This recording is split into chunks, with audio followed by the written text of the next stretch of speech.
Well, we have legal obligations to report the results in two stages. One is there's a preliminary report which goes to the Environment Ministry, and then there's a final report after the trial is absolutely completed.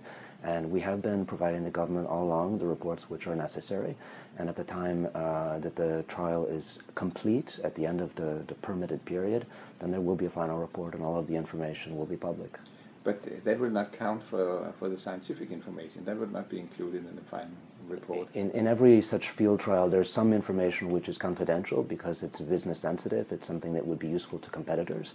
And then there's other information which is non-confidential, which has to do with environmental impact, if any. And this is the kind of information which is made public.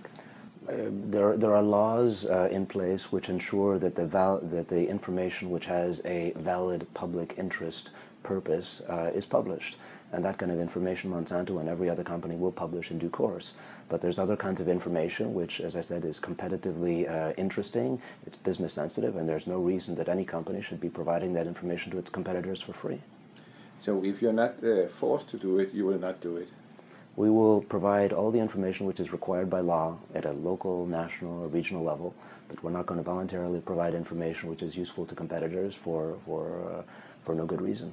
Well, let me put it another way. Monsanto cooperates and partners with academics all over the world. And those academics with whom we have a partnership who've signed confidentiality agreements, they have absolute access to all the information conducted in or provided in the field trials that they're involved with. So there is no shortage of academic information about field trials involving Monsanto's seeds or anybody else's seeds. But there's a difference between something which is provided to academics with certain limitations on how that information is used, and something which is made available to the whole world, including competitors in other countries with less respect for intellectual property law and competition. Yeah, but that's then you're also really limiting who is getting access to this information. Then it's only the scientists you are working with that can see this information. You're not putting it out in the open area where everybody can discuss what is good, what is bad with these results. As I said, the information which governments around the world have deemed to be of the public interest, whether the crops are having any impact on the local flora or fauna, that information is all made public in Denmark and in every other country. And we comply with all of those rules, as do all of our competitors. But we are under no obligation to provide information which is competitively sensitive or business secret.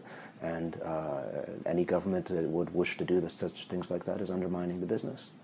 Yeah, and then if we then want to have this in a scientific, balanced way, we need somebody who actually will force you and all the other companies to open up for these results. Monsanto will comply happily with any laws which are put in place, or decide to pull out of a country altogether if the laws become so onerous that there's no longer any purpose in doing that kind of research in that country. I think this is the position that Europe has increasingly found itself in. The rules regarding genetically modified crops have become so ridiculously onerous, so out of comparison with anything anywhere else in the world, that every company is essentially turning its back on genetically modified food research in Europe. I don't know that that's in Denmark's interest or anyone else's interest.